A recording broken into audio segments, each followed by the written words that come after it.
اعوذ باللہ من الشیطان الرجیم بسم اللہ الرحمن الرحیم۔ آج کا ٹاپک ہے دعا مانگنا۔ دعا کس طرح مانگی جاتی ہے اور کیا نبی پاک صلی اللہ علیہ وسلم کے وسیلے سے یا اچھے کاموں کے وسیلے سے دعا مانگنا جائز ہے؟ توسل بالاعمال یعنی اپنے کسی نیک عمل کے وسیلے سے یوں دعا کرنا، اے اللہ فلاں عمل کی برکت سے میری فلاں حاجت پوری فرما۔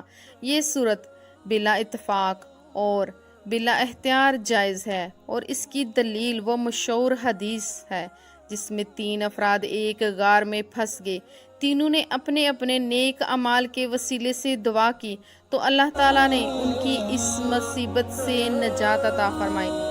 حضرت عمر بن خطاب رضی اللہ تعالیٰ عنہ سے مروی ہے کہ حضور نبی اکرم صلی اللہ علیہ وسلم نے فرمایا، جب حضرت آدم علیہ السلام سے خطا سرزد ہوئی تو انہوں نے بارگاہ الہی میں عرض کیا، اے میرے پروردگار، میں تجھ سے محمد صلی اللہ علیہ وسلم کے وسیلے سے سوال کرتا ہوں، میری مغفرت فرما۔ اللہ تعالیٰ اپنے محبوب کا نام سن کر بہت خوش ہوئے۔ اس پر انہوں نے فرمایا، اے آدم، تو نے محمد صلی اللہ علیہ وسلم کو کیسے پہچان لیا؟ ابھی تک میں نے انہیں پیدا نہیں کیا۔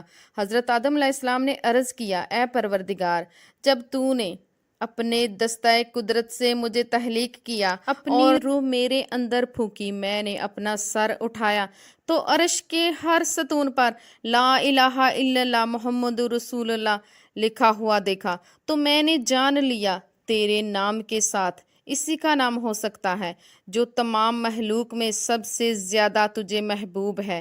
اس پر اللہ تعالیٰ نے فرمایا، اے آدم، تو نے سچ کہا، مجھے ساری مخلوق میں سے سب سے زیادہ محبوب وہی ہے، اور اب جب کہ تم نے ان کے وسیلے سے مجھ سے دعا کی ہے تو میں نے تجھے معاف کر دیا۔ جب ہمارے باپ دادا حضرت آدم علیہ السلام کی دعا قبول ہو سکتی ہے نبی پاک کا وسیلہ پیش کرنے سے، تو ہماری بھی دعا قبول ہو سکتی ہے۔ ایک حدیث کا مفہوم ہے کہ قریظہ اور بنو نذیر کے یہود نبی اکرم صلی اللہ علیہ وسلم کی بصیرت سے پہلے آپ کے وسیلے سے فتح نصرت کی دعا مانگا کرتے تھے۔ سورۃ البقرہ کی آیت ہے۔ خود نبی اکرم صلی اللہ علیہ وسلم فقہ مہاجرین کے توسل سے دعا مانگا کرتے تھے۔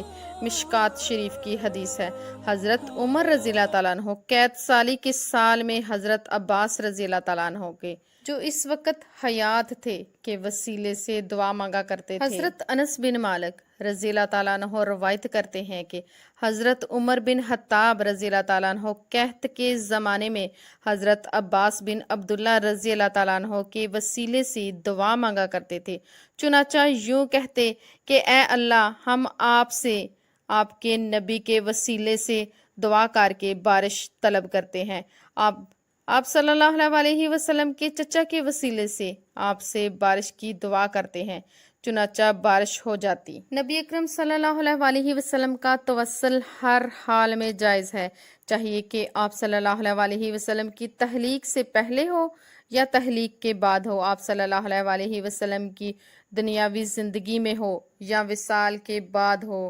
جائز ہے۔ نبی پاک صلی اللہ علیہ وسلم کا وسیلہ کہنا جائز ہے۔ دعا کے آداب میں سے یہ ہے کہ پہلے اللہ تعالیٰ کی حمد و ثنا کی جائے اور اللہ تعالیٰ کے نبی کے وسیلے سے دعا کی جائے تاکہ یہ قبولیت کا شرف حاصل ہو جائے۔ البتہ کسی نبی یا ولی سے حاجت مانگنا شرک ہے۔ تفصیل کے مطابق رسول پاک صلی اللہ علیہ وسلم کے توسل سے دعا مانگنا اگرچہ لازم نہیں لیکن دعا کی قبولیت کے لیے مؤثر ہے۔